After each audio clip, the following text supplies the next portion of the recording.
Video की शुरुआत करने से पहले मैं आपको अपने नोट्स बता देता हूं जो कि मैंने खुद बनाए हैं, एनसीईआरटी से हैं, पॉइंट टू पॉइंट हैं और अगर आप इन नोट्स से पढ़ेंगे तो फिर इजीली आप टॉपिक्स को अंडरस्टैंड कर पाएंगे। तो जल्दी से नोट्स दिखा देता हूं, ये देख सकते हैं आप। सारे टॉपिक्स को इनमें कवर किया गया है, फ्लो चार्ट्स के फॉर्म में नोट्स हैं। साथ ही साथ जो नोट्स हैं वो कनेक्टिविटी टॉपिक की बिल्कुल फ्लो में चलेगी, जिससे कि आप इजीली उनको अंडरस्टैंड कर पाएंगे। तो देख सकते हैं आप ये सारे नोट्स को, पॉइंट्स हाईलाइटेड है, फोटोज हैं, सारा कुछ आपको इन नोट्स में मिल जाएगा। तो चलिए शुरुआत करते हैं हमारे आज के चैप्टर की, जो कि है पावर शेयरिंग। नमस्कार मित्रों, मेरा नाम है Shiv Chauhan and recently I am studying in Hansraj college Delhi university and with my studies I also create videos for class 10th social science. So आज हम पढ़ने वाले हैं पावर शेयरिंग के बारे में। सो हम इस चैप्टर में पढ़ने वाले हैं अबाउट पावर शेयरिंग, कि पावर शेयरिंग क्यों ज़रूरी है, इससे क्या फ़ायदे होते हैं, अगर पावर शेयरिंग ना हो तो क्या नुकसान होते हैं। इसके लिए हम दो कंट्रीज़ के एग्जाम्पल को देखेंगे, one is Sri Lanka and other one is Belgium. तो इन दोनों के हम एग्जाम्पल से ये समझेंगे कि किस तरीके से वहाँ पर प्रॉब्लम क्रिएट हुई और किस कंट्री ने किस तरीके से इन प्रॉब्लम को सॉल्यूशन कर पाया, शॉर्ट आउट हुआ, जहाँ पर शॉर्ट आउट नहीं हुई वहाँ पर क्या प्रॉब्लम्स हुई। तो सिविल वार जैसी सिचुएशंस भी आ जाती हैं अगर पावर शेयरिंग सही तरीके से ना हो। साथ ही साथ हम इसमें पावर शेयरिंग के मोड्स पढ़ेंगे कि किस किस तरीके से पावर को शेयर किया जाता है, किन किन पार्ट्स में पावर को डिवाइड किया जाता है। तो इन सभी तरीकों से हम इस चैप्टर में पढ़ने वाले हैं। तो सबसे पहले हम ये देख लेते हैं पावर शेयरिंग क्यों ज़रूरी है। क्योंकि अगर पावर शेयर नहीं होगी तो वो किसी एक पर्सन के हाथ में जब होगी तो वो ऑटोक्रेटिक होकर तानाशाही लोगों पर चलाएगा, ऑटोक्रेसी चलाएगा, साथ ही साथ अपने मन माने तरीके से काम करेगा, सामने वाले जो माइनॉरिटी है उन पर अत्याचार करेगा। तो उन सभी चीज़ों से बचने के लिए जो violence and violent conflicts and tyranny होते हैं अत्याचार, तो टेरेनी वायलेंस से बचने के लिए हमें पावर शेयरिंग करना बहुत ज़्यादा ज़रूरी है। क्योंकि जब पावर बहुत सारे लोगों में डिवाइडेड होगी तो सभी की परमिशन से, ग्रांट से कोई भी कानून पास होंगे या फिर जो भी लोगों पर शासन हो रहा है वो किससे पास होगा, लोगों की परमिशन से। अब जो डेमोक्रेसी है उसमें तो पावर शेयरिंग और भी ज़्यादा इंपॉर्टेंट हो जाता है, क्योंकि डेमोक्रेसी का मतलब ही ये होता है to the people, by the people, for the people, यानी कि लोगों के लिए सरकार बनती है और लोगों की सरकार बनती है और वो काम किसके लिए करती है, लोगों के लिए करती है। तो डेमोक्रेसी में तो पावर शेयरिंग करना बहुत ज़्यादा ज़रूरी है, जिससे कि हर एक व्यक्ति की आवाज़ गवर्नमेंट तक पहुंच जाए, जिससे कि गवर्नमेंट में वही लोग बैठे जो कि आम आदमियों से निकल कर आए। तो इसीलिए पावर शेयरिंग बहुत ज़्यादा इंपॉर्टेंट है। अब जो डेमोक्रेसी है उसमें all power does not rest with any one organ of the government. अब जो पावर शेयरिंग है वो व्यक्ति के साथ साथ गवर्नमेंट के किसी एक ऑर्गन के पास भी नहीं रहनी चाहिए। जैसे कि हमारी कंट्रीज, जैसे कि मोस्टली जो पावर है वो 3 पार्ट्स में डिवाइडेड होती है, one is legislature, one is executive and other one is judiciary. तो देखिए सबसे पहला लेजिस्लेचर क्या होते हैं। लेजिस्लेचर यानी होते हैं वो लोग जो कि हमारे लिए कानून बनाते हैं, लोकसभा राज्यसभा में बैठे हैं हमारे चुने हुए राजनेता।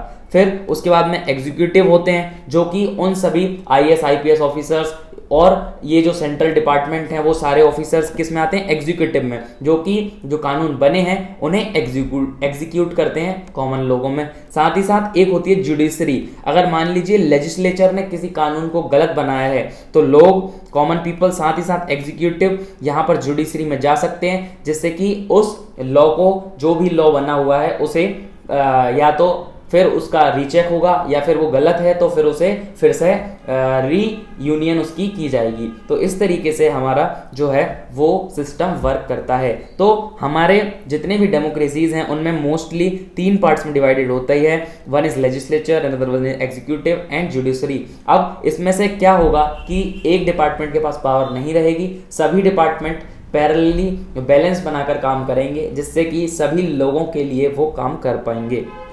तो इसीलिए पावर शेयरिंग ज़रूरी होती है, जिससे कि सारी वो कंडीशंस को दूर किया जा सके जिससे कि परेशानियां आ सकती हैं और माइनॉरिटी या फिर वायलेंस की सिचुएशन आ सकती है। अब यहाँ पर हम एग्जांपल देखने वाले हैं श्रीलंका का। श्रीलंका में क्या सिचुएशंस थी, माइनॉरिटी और मेजॉरिटी, दो ग्रुप्स के बीच में किस तरीके से जो लड़ाई है वो बढ़ती गई, कॉन्फ्लिक्ट्स बढ़ते गए and at last civil war जैसी सिचुएशन आ जाती है। तो वो कैसे हुआ वो समझते हैं। अब जो हमारा श्रीलंका है वो एक आइसलैंड नेशन है, यानी चारों तरफ उसके समुद्र से वो घिरा हुआ है, हमारे इंडिया का नियरेस्ट है, हमारा नाइबर है। तो इसके इसमें जो पॉपुलेशन है वो ओनली 1 करोड़ 2 करोड़ के समथिंग है, लेकिन जो पॉपुलेशन है वो डाइवर्स है, किसी एक तरीके के रिलीजन के लोग नहीं है, वहाँ पर डाइवर्स पॉपुलेशन है। वो पॉपुलेशन का रेशियो क्या है उसको देखते हैं। सबसे पहले जो मेजर सोशल ग्रुप है वो है सिन्हला स्पीकर्स, जो कि कौन सी लैंग्वेज बोलते हैं, सिन्हला लैंग्वेज बोलते हैं। ये लोग मोस्टली बुद्धिस्ट्स हैं। उसके बाद में एंड दूसरा जो ग्रुप है वो है तमिल स्पीकर्स का, जो कि 18% है, और सिन्हला स्पीकर्स जो है वो है 74%। साथ ही साथ अब जो तमिल स्पीकर्स हैं वो 2 पार्ट्स में डिवाइडेड हैं। One is Tamil native of the country, वो लोग जो कि उसी कंट्री के हैं यानी कि श्रीलंका के ही हैं, वो कितने हैं 13% है। साथ ही साथ बाकी बचे 5%, इन 18% में से 13% कितने कौन से लोग हैं, जो कि वहीं श्रीलंका के ही तमिल हैं, इन्हें क्या बोला जाता है, श्रीलंकन तमिल्स इन्हें कहा जाता है। बट बाकी जो बचे हुए लोग हैं वो हैं they were the people whose forefathers come from India as a plantation worker during colonial period are called Indian Tamil और they are 5%। तो वो कितने लोग थे वहाँ पर 5% थे, और जो तमिल के जो नेटिव वहीं के थे वो थे 13%। तो ये मिलाकर हमारा 18% हो जाता है तमिल स्पीकर्स जो थे। अब सिन्हला स्पीकर्स और तमिल स्पीकर्स के बीच में कॉन्फ्लिक्ट कैसे अराइज होता है उसको हम आगे समझते हैं। ये जो लोग थे वो मोस्टली हिंदू थे या मुस्लिम्स थे, कौन, तमिल स्पीकर्स जो भी थे वो या तो मोस्टली हिंदूज थे या फिर मुस्लिम्स थे। साथ ही साथ में यहाँ पर 7% क्रिश्चियन पॉपुलेशन भी थी, जो कि बोथ ऑफ द पार्टीज की थी, सिन्हला स्पीकर्स भी थे और वो तमिल स्पीकर्स भी थे। जो तमिल स्पीकर लोग थे वो मोस्टली नॉर्थ या ईस्ट में रहा करते थे इन दैट कंट्री। तो हम कंट्री के मैप में भी देख लेते हैं कहाँ कौन रहता था। तो फिर यहाँ पर ये हमारा मैप दिख जाता है जहाँ पर हमें सिन्हलास जो हैं वो ये येलो रीजन में दिख रहे हैं, ठीक है। ये हमारा श्रीलंका का मैप है, तो यहाँ पर ये सारे सिन्हलास हैं।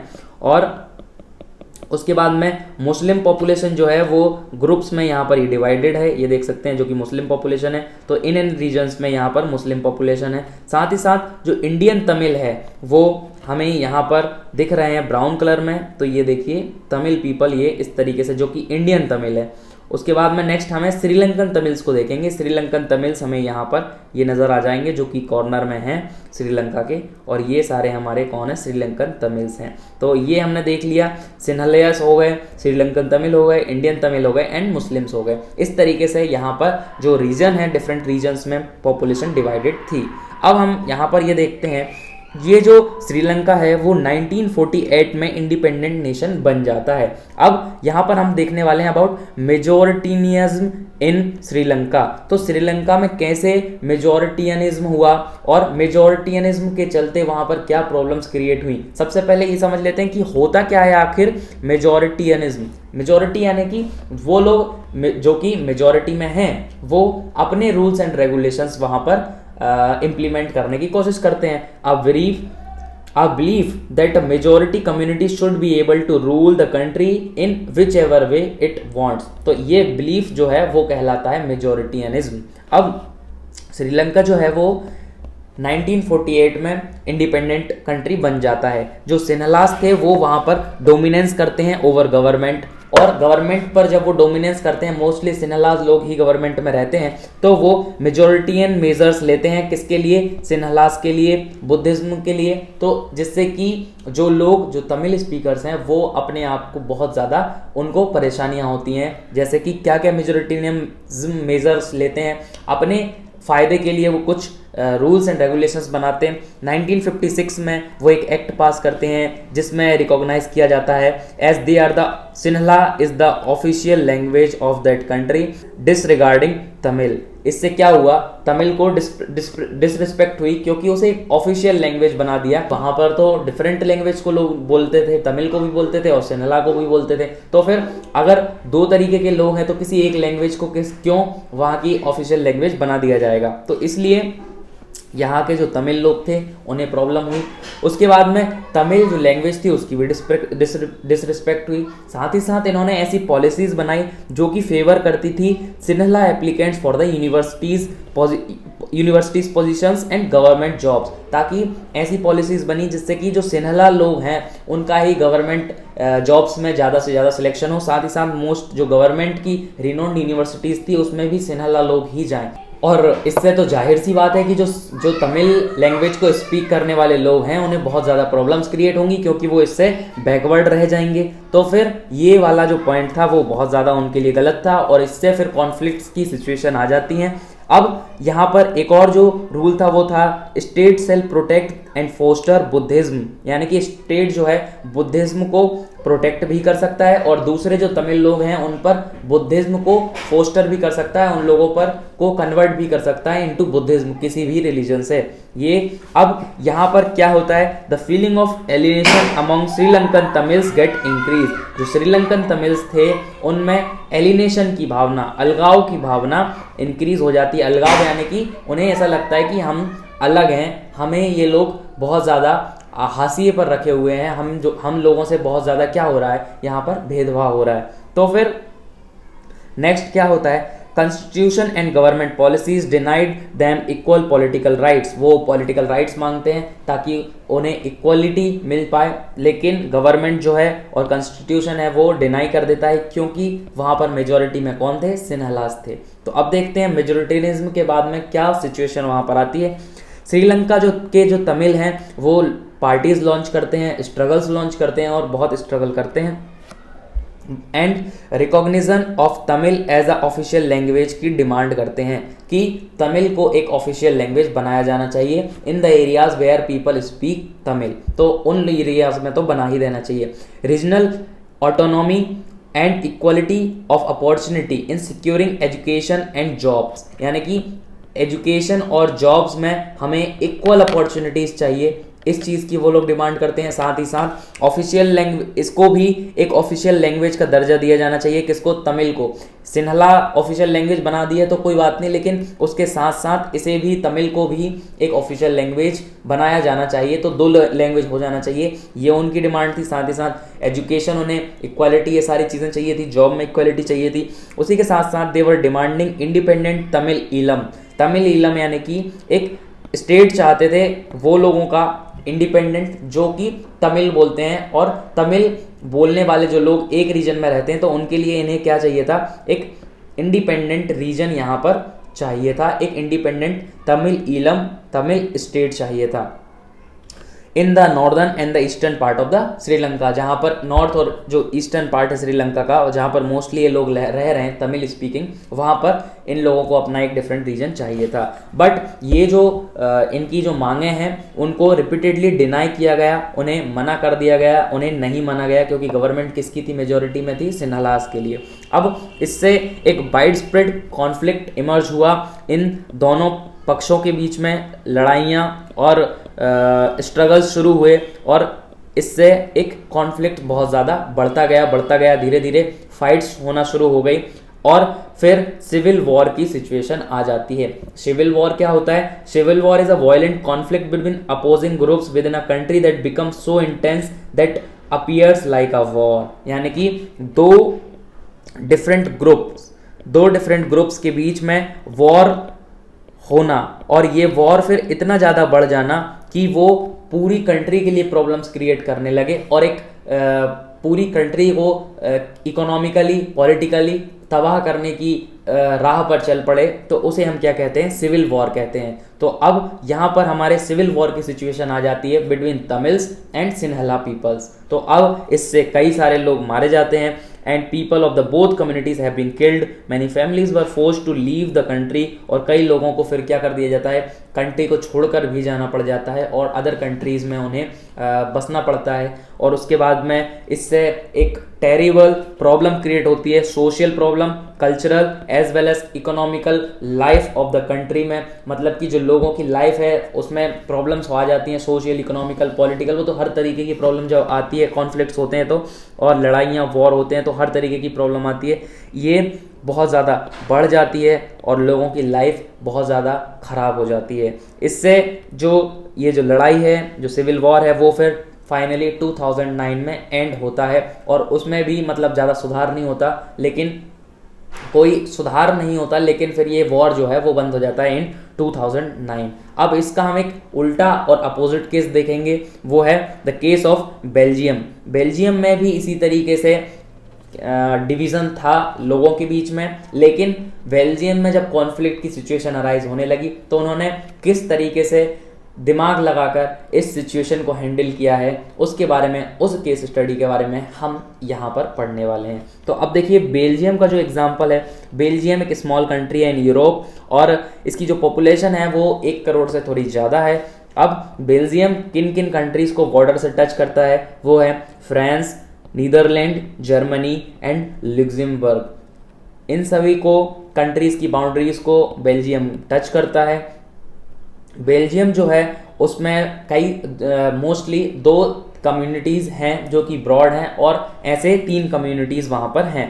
तो अब यहाँ पर जो ब्रुसेल्स का रीजन है, ब्रुसेल्स का रीजन कौन सा है, ये वहाँ की जो कैपिटल है उसमें 80% लोग जो हैं वो क्या बोलते हैं, फ्रेंच बोलते हैं और 20% लोग क्या बोलते हैं, डच लैंग्वेज बोलते हैं।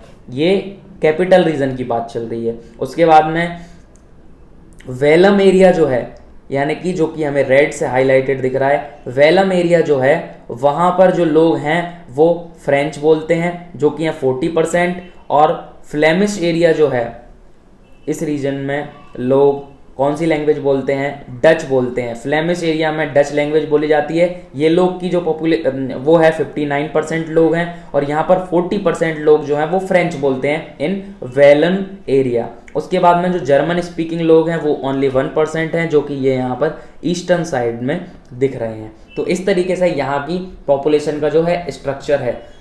तो अब यहाँ पर देखिए जो कैपिटल है उसमें केस बिल्कुल अपोजिट है।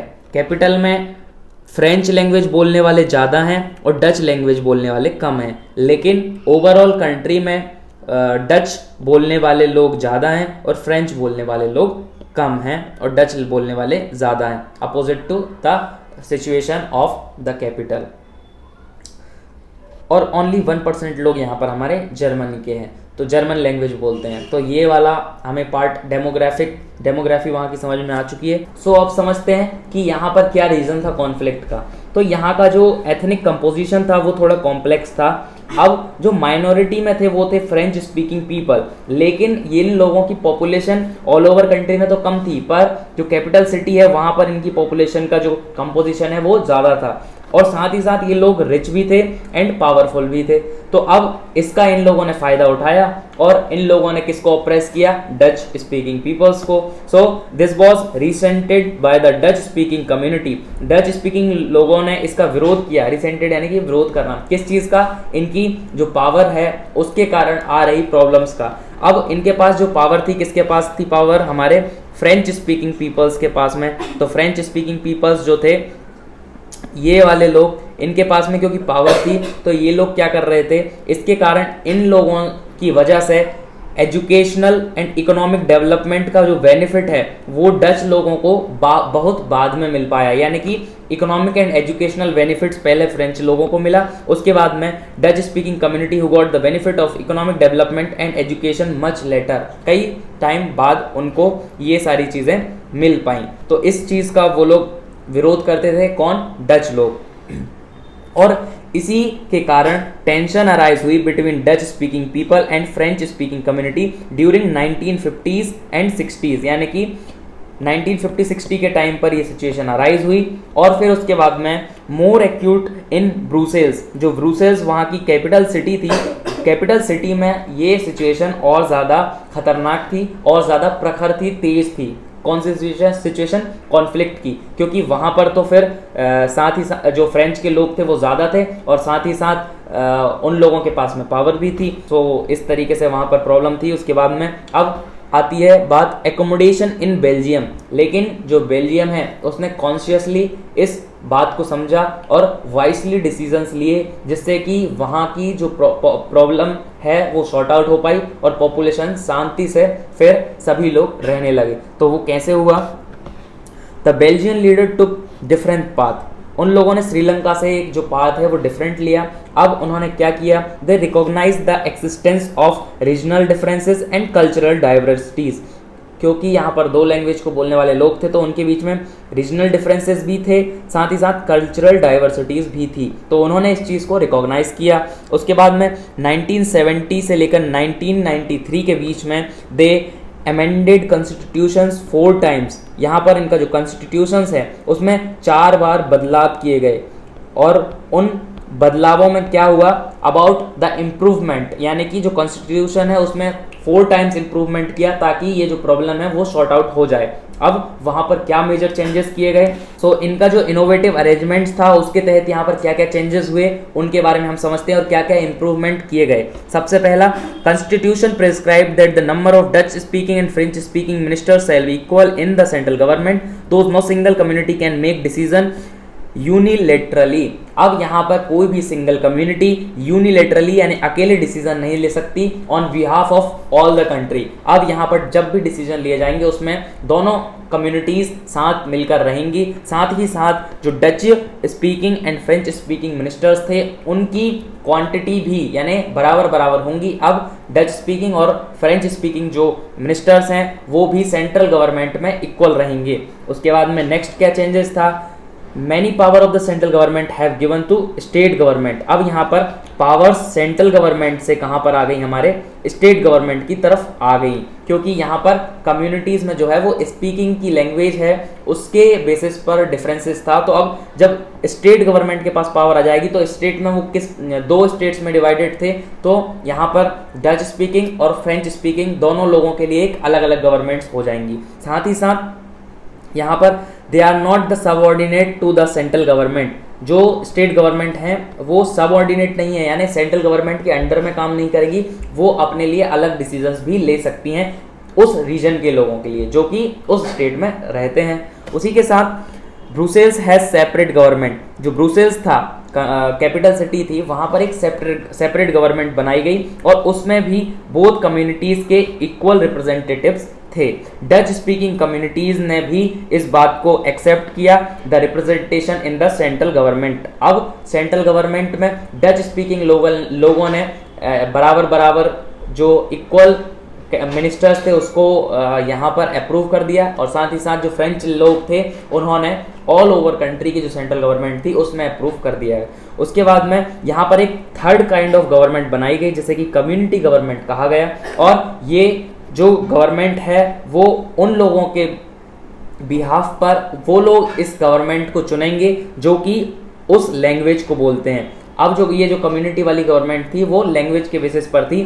Dutch, French and German speaking लोगों के लिए अलग अलग एक थर्ड लेवल की गवर्नमेंट बनी, तो इसे क्या बोला गया, third kind of government, community government इसे कहा गया। और ये लोग जो गवर्नमेंट ये जो बनी कम्युनिटी गवर्नमेंट, ये किस चीज़ पर डिसीजंस लेंगी, ये लोग लेंगे on the regarding cultural, educational and language related issues. तो जो भी इश्यूज कल्चरल होंगे, लैंग्वेज से रिलेटेड होंगे, एजुकेशन से रिलेटेड होंगे, उन सभी पर डिसीजन कौन लेगा, कम्युनिटी गवर्नमेंट लेगी। और उसके बाद में no matter where they live, जो भी लोग हैं वो ये मैटर नहीं करता कि कहाँ रह रहे हैं कहाँ नहीं रह रहे हैं, लेकिन ये मैटर करता है कि वो अपनी कम्युनिटी की जो गवर्नमेंट है उसके लिए इलेक्शन में वोट ज़रूर देंगे। अब वो कहीं पर भी रहें लेकिन जो डिसीज़न उनके लिए कम्युनिटी की गवर्नमेंट लेगी वो उस प्लेस पर एप्लीकेबल होगा।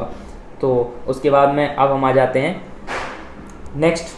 तो यहाँ पर क्या होता है, unity of a country is possible only by representing the feeling and interest of different communities and regions. किसी भी कंट्री में यूनिटी तभी आ पाएगी जब वहाँ पर सारे लोगों की फीलिंग्स और इमोशंस को बराबर इक्वालिटी के साथ में माना जा रहा है और सभी लोगों के हित में काम किया जा रहा है और रूल्स एंड रेगुलेशंस बनाए जा रहे हैं, जहाँ पर अनइक्वालिटी लोगों के साथ में नहीं है, सभी की वॉइस जो है गवर्नमेंट तक पहुँच पा रही है।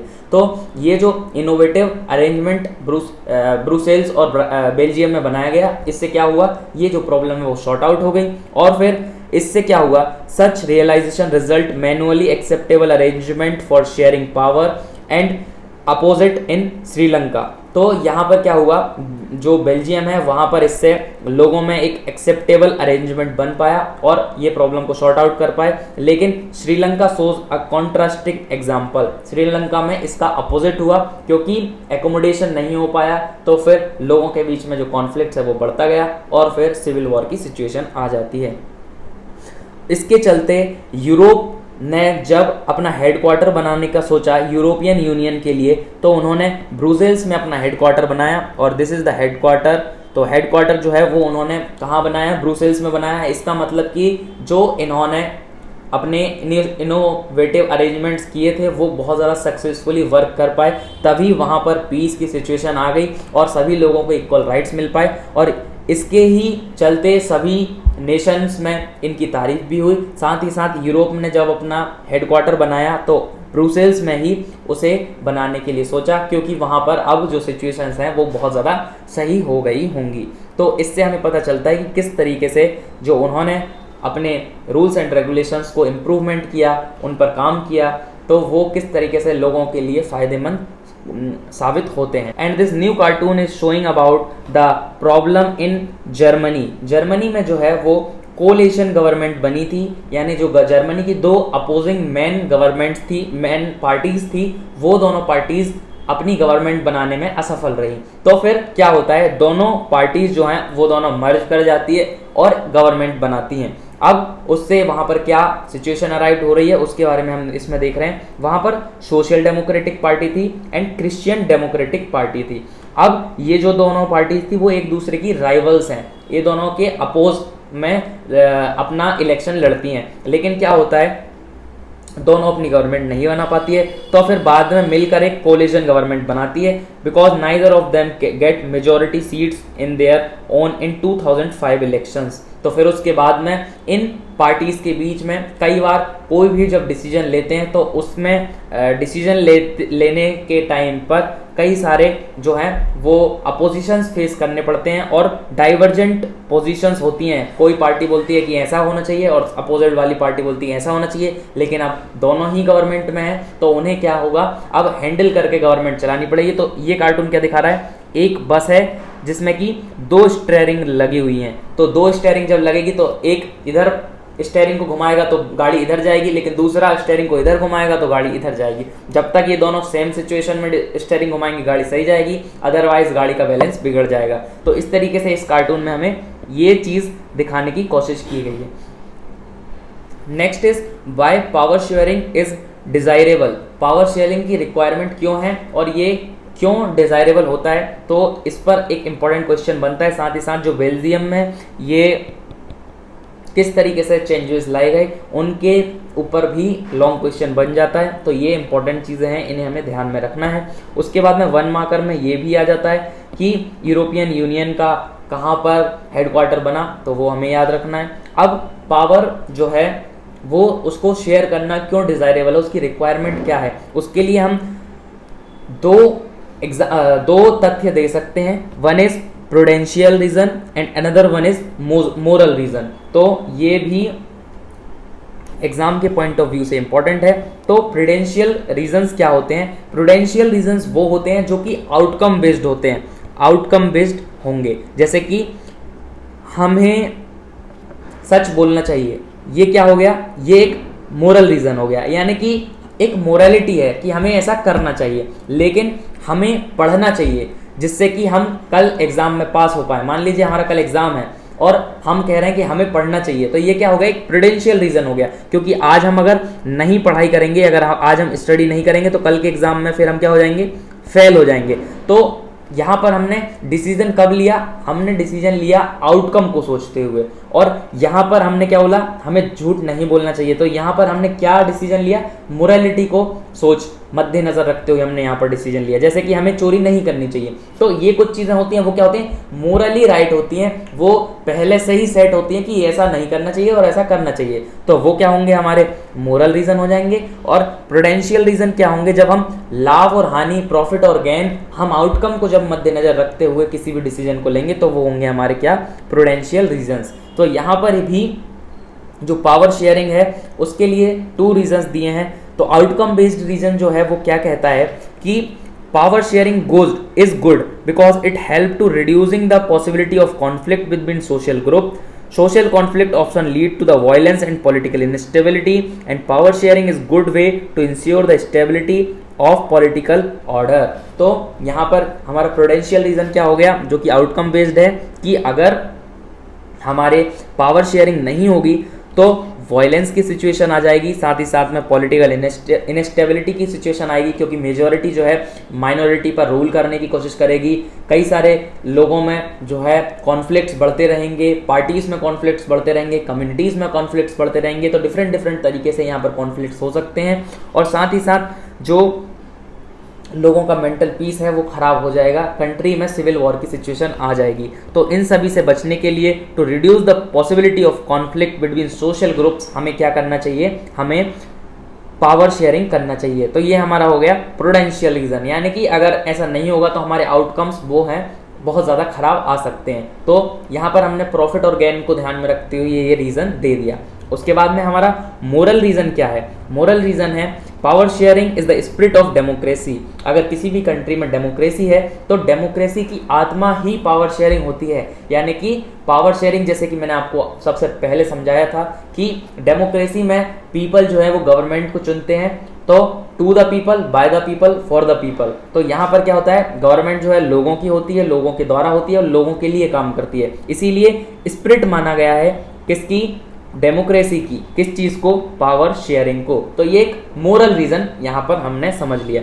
A democratic rule involves sharing power with these affected by its exercise and who have to live with its effect। यानी कि वो लोग जो कि जिन्हें कि किसी नेशन में रहना है, तो पावर शेयरिंग इसलिए इंपॉर्टेंट हो जाती है कि उन लोगों के लिए जो कानून बन रहे हैं उन लोगों का इन्वॉल्वमेंट भी उसमें होना चाहिए। साथ ही साथ में people have right to be constituted on how they are to be governed। यानी कि people, जो लोग रह रहे हैं किसी भी नेशन में, अगर वहाँ पर डेमोक्रेसी है तो ये लोगों का एक राइट है कि उनके पास में ये राइट होना चाहिए कि कौन लोग उनके लिए रूल्स एंड रेगुलेशंस बना रहे हैं और क्या रूल्स एंड रेगुलेशंस उनके लिए बना रहे हैं। क्योंकि जो भी चीज़ें rules and regulations and laws हैं वो किसके लिए बन रहे हैं, उन्हीं लोगों के लिए बन रहे हैं।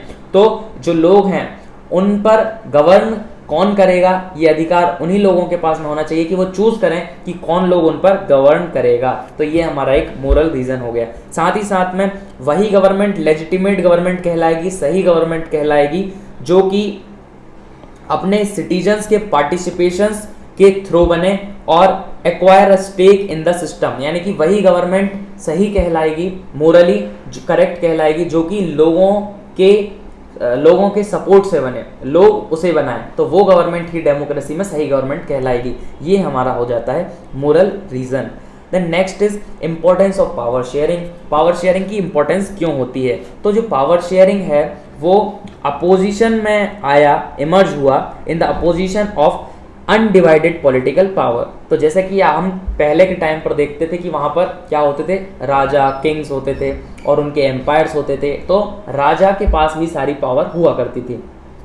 तो जो पावर शेयरिंग का कॉन्सेप्ट जो है वो किसके अपोजिशन में आया, अनडिवाइडेड पॉलिटिकल पावर के अपोज में आया। अब ऐसा क्यों माना जाता था कि एक राजा ही सारे लोगों पर अपना शासन करेगा, तो वो ऐसा इसलिए माना जाता था कि बहुत लंबे टाइम के लिए बिलीव किया जाता था कि पावर ऑफ गवर्नमेंट जो है वो किसी एक ग्रुप या किसी एक पर्सन के पास में ही रहनी चाहिए, जिससे कि डिसीजंस जो हैं वो क्विक लिए जा सकें और उनको इन्फोर्स भी बहुत ज़्यादा तेज़ी से किया जा सके। क्योंकि अगर पावर बहुत लोगों के हाथ में जब होगी तो फिर सबसे परमिशन लेने में टाइम लग जाएगा। पहले यहाँ परमिशन लो, फिर यहाँ परमिशन लो, फिर उनको इनिशिएट करो, फिर उनमें जजमेंट्स ढूंढो, अगर प्रॉब्लम है तो उसको इम्प्रूव करो।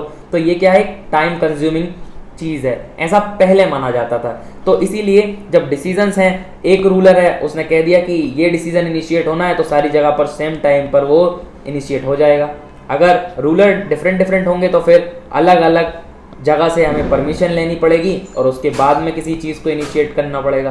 तो इस तरीके से जो डिसीजन है वो क्विक हो जाएंगे और उनको इन्फोर्स करना भी आसान रहेगा, ऐसा पहले माना जाता था किंग्स के टाइम पर ये जो नोशन है वो चेंज होता है while the emergence of democracy. जब डेमोक्रेसी इमर्ज होती है तब ये नोशन जो हमने अभी पढ़ा वो धीरे धीरे चेंज होता है और पावर शेयरिंग का कॉन्सेप्ट लोगों के सामने आता है, क्योंकि पावर शेयरिंग से बहुत सारी प्रॉब्लम्स सॉर्ट आउट हो जाती हैं। साथ ही साथ जो पावर शेयरिंग है वो डेमोक्रेसी के लिए एक मेन पिलर बन जाता है, क्योंकि डेमोक्रेसी में क्या कहा जाता है, it is the basic principle of democracy. क्या? Power sharing. और डेमोक्रेसी में the people are the source of all political power, यानी कि जो पॉलिटिकल पावर हैं उनके लिए मेन सोर्स कौन होंगे? पीपल होंगे, जो कि उस रीजन में, उस कंट्री में, उस नेशन में रहेंगे। तो ये मान लीजिए नेशन है और यहाँ पर ये हमारे डिफरेंट डिफरेंट लोग हैं, डिफरेंट डिफरेंट सोशल ग्रुप्स हैं। तो वो लोग जो रहेंगे वही लोग यहाँ पर अपने लिए एक इंस्टीट्यूशन बनाएंगे और वो इंस्टीट्यूशन इन लोगों के लिए क्या रूल्स एंड रेगुलेशंस बनाएगा और इन पर रूल करेगा। और ये जो भी रूल्स एंड रेगुलेशंस बनेंगे वो सारे लोगों के हित में बनेंगे, उन लोगों के हित में जिन्होंने उन्हें चूज किया है। तो डेमोक्रेसी में people rule themselves through institution of self government. People अपने लिए खुद एक गवर्नमेंट बनाते हैं जो कि उन लोगों के लिए काम करेगी। तो यहाँ पर डेमोक्रेसी का कॉन्सेप्ट ही पावर शेयरिंग के ऊपर बेस्ड है। और गुड डेमोक्रेटिक गवर्नमेंट वही कहलाएगी जहां पर रिस्पेक्ट दी जाएगी to the all groups and all the views of the people. लोगों के व्यूज को पूरी रिस्पेक्ट जहां पर दी जाएगी, जितने भी लोग किसी सोसाइटी में रहते हैं उनके व्यूज को मद्देनजर रखते हुए कानून बनाए जाएंगे। तो वही जो गवर्नमेंट है good government, good democratic government कहलाएगी। साथ ही साथ यहाँ पर हर व्यक्ति की जो वॉइस है उसका जो रोल है वो होगा in shaping the public policies. जब भी कोई भी rules and regulations, public policies बनेंगी तो उसमें लोगों की वॉइस वहां तक रखी जाएगी, क्योंकि ये जो रूल्स एंड रेगुलेशंस हैं डेमोक्रेसी में वो किसके लिए बनाए जा रहे हैं? लोगों के लिए बनाए जा रहे हैं। तो ये डेमोक्रेसी का मेन कॉन्सेप्ट है और इसीलिए पावर शेयरिंग बहुत ज़्यादा इंपॉर्टेंट भी है। Then next is forms of power sharing. ऐसे कौन कौन से फॉर्म्स हैं जिन पर पावर शेयर हो जाती है? जैसे कि मान लो ये पावर है, ठीक है। अब यहाँ पर ये कैसे इसको मल्टीपल पार्ट्स में डिवाइड किया जाता है, तो इससे पावर का जो है वो शेयर हो जाती है और एक व्यक्ति के हाथ में नहीं रहती या एक ग्रुप के हाथ में नहीं रहती। तो यहाँ पर डिफरेंट डिफरेंट तरीके से हम पावर को शेयर कर सकते हैं। सबसे पहला जो तरीका है, power is shared among the different organs of government. जैसा कि हमने सबसे पहले पढ़ा, लेजिस्लेचर, जुडिशरी एंड एग्जीक्यूटिव। तो इन तीनों में पावर को शेयर कर दिया गया है। तो इन तीनों में जब पावर को शेयर कर दिया गया है तो इनके पास में क्या है? इक्वल राइट्स हैं और इनके पास में इक्वल राइट्स हैं एक दूसरे को जज करने के, साथ ही साथ अपना काम करने के। तो इससे क्या होगा, जो गवर्नमेंट के डिफरेंट डिफरेंट ऑर्गन्स हैं, ये तीन ऑर्गन्स मेनली डेमोक्रेसी में होते हैं, उनके बीच में पावर्स को शेयर किया गया है, लेजिस्लेचर, एग्जीक्यूटिव एंड जुडिशरी। इसे क्या बोला जाता है? हॉरिजॉन्टल डिस्ट्रीब्यूशन ऑफ पावर कहा जाता है। हॉरिजॉन्टल यानी कि इक्वल, इस तरीके से। तो यहाँ पर क्या होगा, सभी के पास में जितने भी ऑर्गन्स हैं उन सभी के पास में इक्वल राइट्स होंगे। It allow different organ of government to placed at the same level to exercise different different powers. यहाँ पर सबके पास में डिफरेंट डिफरेंट पावर है, कोई रूल बनाएगा, कोई एग्जीक्यूट करेगा, कोई जज करेगा। तो यहाँ पर सबके पास में डिफरेंट डिफरेंट पावर है, लेकिन वो सेम लेवल पर हैं, सभी एक दूसरे के बराबर हैं और एक के बिना दूसरे के काम नहीं चल सकते। यानी कि किसी भी नेशन में जब डेमोक्रेसी है और इन तीन में से एक भी चीज़ को हटा देंगे तो काम सही से नहीं चल पाएगा। तो ये जो है ना वो क्या करते हैं, इंश्योर करते हैं that none of the organ can exercise unlimited power. ये इंश्योर करते हैं कि किसी भी इंस्टीट्यूशन के पास में ज़्यादा पावर ना जाए और अनलिमिटेड यूज ना हो किसी भी ऑर्गन में पावर का। और यहाँ पर सभी एक दूसरे को चेक करते रहते हैं, यानी कि एक जो डिपार्टमेंट है वो दूसरे डिपार्टमेंट को चेक करेगा, नजर रखेगा, और दूसरा जो डिपार्टमेंट है वो दूसरे डिपार्टमेंट को चेक करेगा। तो इससे क्या होता है, एक बैलेंस क्रिएट हो जाता है। इसीलिए this arrangement is called system of check and balance. यहाँ पर ये बहुत इंपॉर्टेंट है कि इसको क्या बोला जाता है, system of check and balance. जिससे कि क्या होगा, चेक करेगा एक डिपार्टमेंट दूसरे डिपार्टमेंट को और बैलेंस बना रहेगा इन सभी डिपार्टमेंट में। तो यहाँ पर ये इसे कहा जाता है system of check and balance. एक दूसरे को चेक करेंगे, साथ ही साथ बैलेंस बनाकर रखेंगे और सारे डिपार्टमेंट लोगों के लिए काम करते रहेंगे। तो ये हो गया power shared among different groups, different organs of government. ये जितने भी डिपार्टमेंट है वो क्या है, गवर्नमेंट के ऑर्गन्स हैं। ये हमने पढ़ लिया फर्स्ट पार्ट। अब उसके बाद में सेकंड फॉर्म क्या होता है, second form is powers can be shared among different governments at different level. तो ये जो है यहाँ पर क्या होता है, जैसे कि हमारे इंडिया में हम देख लेते हैं सेंट्रल गवर्नमेंट, फिर आती है हमारी स्टेट गवर्नमेंट, और फिर आती है हमारी लोकल गवर्नमेंट। तो लोकल गवर्नमेंट में हमारी पंचायत आती है, और जो है वो म्युनिसिपैलिटी कॉरपोरेशंस आते हैं। तो इस तरीके से हमारे इंडिया में डिवाइडेड है। तो ये क्या हो गया, एट डिफरेंट लेवल। यहाँ पर हमारा जो लेवल था वो क्या था, सेम था। डिफरेंट गवर्नमेंट के डिफरेंट ऑर्गन्स के बीच में यहाँ पर डिवाइडेड थी पावर। अब यहाँ पर क्या हो गया, डिफरेंट लेवल्स पर पावर डिवाइडेड होगी। तो ये जो लेवल्स हैं उनमें सबके लिए अपने अपने जो पावर्स हैं वो डिसाइडेड होते हैं। A general government for a entire country, and एक सबसे पहले यहाँ पर क्या होती है, जनरल गवर्नमेंट होती है जो कि सारी कंट्री के लिए होगी। एक गवर्नमेंट जो होगी वो किसके लिए होगी, जितना भी लैंड का एरिया है उस सारे लैंड के एरिया के लिए एक गवर्नमेंट होगी, जिसे कि क्या बोला जाएगा, फेडरल गवर्नमेंट कहा जाएगा। उसके बाद में ये फिर बहुत सारे स्टेट्स में डिवाइडेड होगा, और इन स्टेट की डिफरेंट डिफरेंट गवर्नमेंट्स होंगी, और ये इनकी एक सेंट्रल गवर्नमेंट होगी। तो इस तरीके से यहाँ पर हमारा क्या हो गया, पहले तो होगी फेडरल गवर्नमेंट जो कि सेंट्रल गवर्नमेंट होगी, जिसे इंडिया में हम क्या बोलते हैं, यूनियन गवर्नमेंट कहते हैं, जो कि होल कंट्री के लिए होती है। उसके बाद में वो डिफरेंट डिफरेंट पार्ट्स में डिवाइडेड रहता है, तो उनके लिए बनती है वहां पर स्टेट गवर्नमेंट, जो कि हम इंडिया में बोलते हैं। और कई ऐसी कंट्रीज हैं जहां पर ये वाला कॉन्सेप्ट नहीं फॉलो किया जाता, सिर्फ सेंट्रल गवर्नमेंट ही होती है, स्टेट गवर्नमेंट्स नहीं होती। तो ये ऐसा भी कई कंट्रीज में होता है, लेकिन हमारे इंडिया में तो स्टेट गवर्नमेंट्स होती ही हैं। फिर उसके बाद में जो कॉन्स्टिट्यूशन है उसमें क्लियरली लॉज होंगे, रूल्स होंगे कि किसके पास में कितनी पावर्स होगी at different different organs of different different level of government, किस गवर्नमेंट के पास में कितनी पावर होगी। अब उसके बाद में this is what they did in Belgium but was refused in Sri Lanka. ऐसा ही बेल्जियम में हुआ कि 3 डिफरेंट डिफरेंट लेवल्स पर गवर्नमेंट बन गई, और उनने रूल्स एंड रेगुलेशंस बनाया, और उनकी जो पावर्स थे वो भी कॉन्स्टिट्यूशंस में लिखे हुए थे कि क्या पावर किस गवर्नमेंट के पास होगी। ऐसा ही हमारे इंडिया में भी है। तो श्रीलंका में ये फॉलो नहीं कर पाए थे, इसीलिए यहाँ पर प्रॉब्लम क्रिएट हुई थी। This is called federal division of power. इसे क्या बोला जाता है, फेडरल डिवीजन ऑफ पावर बोला जाता है। 1 मार्क के लिए हमें याद रखना है। The same principle can be extended to the level of government at lower than state government.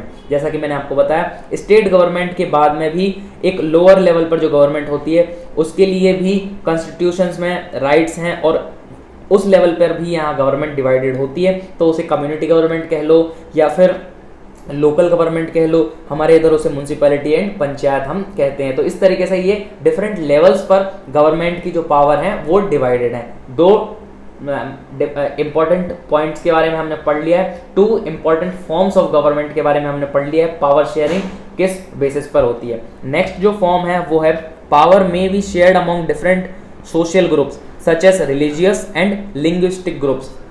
तो अब देखिए डिफरेंट डिफरेंट ग्रुप्स के भी अपने अपने लीडर्स होते हैं। तो डिफरेंट ग्रुप्स में जैसे कि हमारे इंडिया में मेजरली जितनी भी कम्युनिटीज़ हैं वो कम्युनिटीज़ भी एक साथ रहती हैं, जैसे हिंदू, मुस्लिम, सिख, ईसाई, जैन, बौद्ध, तो सब कम्युनिटीज़ जो है वो एक साथ रहती हैं। तो उनके अपने रिलीजियस ग्रुप्स होते हैं। कम्युनिटीज़ के जो रिलीजियस ग्रुप होते हैं उनमें भी अपना पावर होता है, सभी लोग अपने अपने रिलीजन को एक्सपेंड करने के काम में लगे हुए थे। साथ ही साथ सोशल ग्रुप्स भी कई सारे होते हैं। अब लिंग्विस्टिक ग्रुप्स भी होते हैं, जैसे कि एक लैंग्वेज बोलने वालों को लोगों के लिए ग्रुप होता है, जैसे कि तमिल, तेलुगु, कन्नड़, तो ये सारी डिफरेंट डिफरेंट लैंग्वेज हमारे इंडिया में बोली जा रही हैं, तो इन सभी के क्या लिंग्विस्टिक ग्रुप्स भी होते हैं। तो इस तरीके से लिंग्विस्टिक ग्रुप्स के बीच में, रिलीजियस ग्रुप्स के बीच में, इन सभी ग्रुप्स के चलते जो भी डिसीजन है उसमें इन्फ्लुएंस होता है इन सभी डिफरेंट डिफरेंट ग्रुप्स का।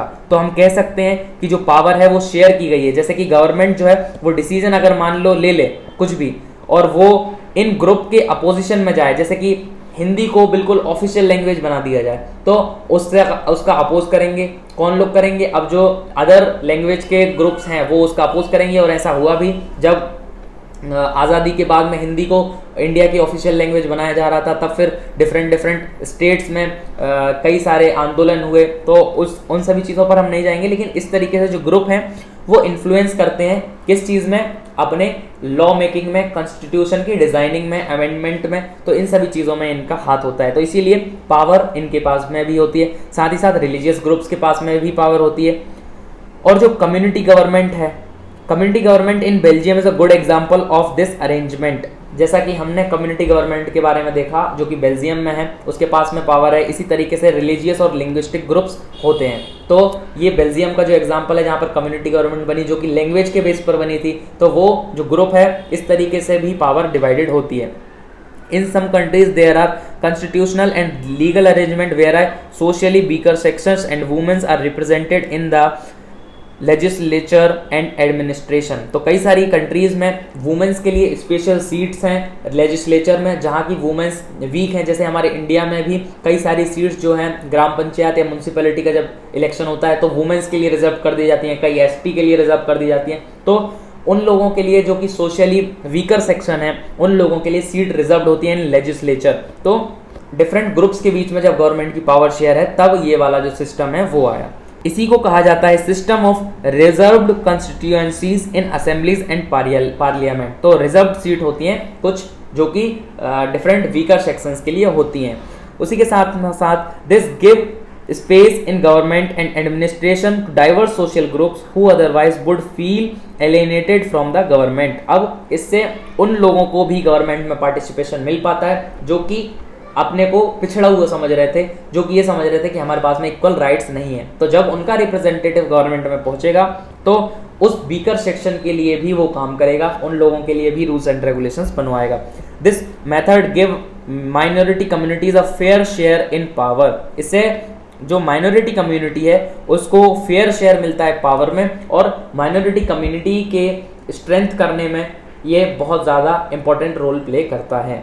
नेक्स्ट जो फोर्थ फॉर्म है वो है पॉलिटिकल पार्टीज के फॉर्म में, प्रेशर ग्रुप्स के फॉर्म में, एंड जो मूवमेंट कंट्रोल और इन्फ्लुएंस दोज इन पावर। तो ये क्या होते हैं, जैसे कि पॉलिटिकल पार्टीज होती हैं। इंडिया में हमारी डिफरेंट पॉलिटिकल पार्टीज हैं, बीजेपी है, कांग्रेस है, आम आदमी पार्टी है।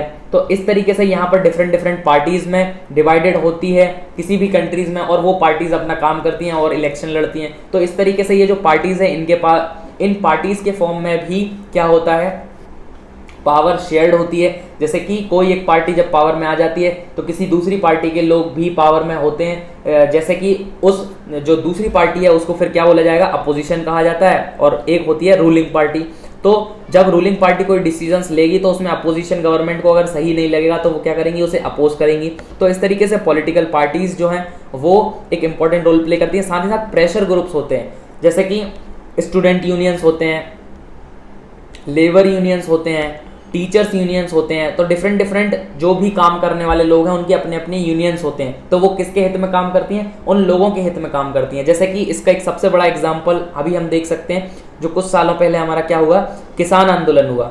तो किसान आंदोलन में क्या हुआ, ये प्रेशर ग्रुप ही था। तो किसानों का जो ग्रुप था उनके लिए जब रूल्स एंड रेगुलेशंस लेकर आए तो जो फार्मर्स यूनियंस थी तो फार्मर यूनियन ने उसका अपोज किया क्योंकि उन्हें वो रूल एंड रेगुलेशन सही नहीं लगे। फिर उसके बाद में अमेंडमेंट हुआ और फिर उन रूल एंड रेगुलेशंस को हटा दिया गया।